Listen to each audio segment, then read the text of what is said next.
and that's what made me really curious about it, and knowing about what's there with LIPSINDIA and how they can help me out to build my career and to build my future in digital. An institute which has got multiple branches in Bombay and Pune and all, and that was the advantage. And once I started searching and all, I got to know about LIPSINDIA and all. Yes, I'm satisfied so far. Whatever was mentioned and everything is covered. Whatever I have learned here, Okay. so out of that I am only implementing 10%, because when I start doing it I understand this is a huge ocean, right, and there are so many things, and I would say this is the best time. So I found out LIPSINDIA, and it was very quite convincing, and I learned a lot of things over here.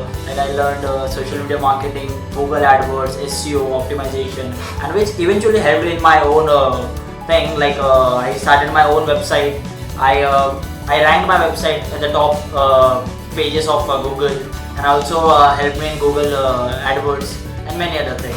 So after coming here, a lot of my myths and my fears, vanished, or you can say reduced. So all began from the first week where I had a good experience. Before coming here, I can say that I was a layman when it came to digital marketing. And how has the course helped me is when you learn, or when you join such a class where your concepts are cleared, I don't think you need to remember the theories.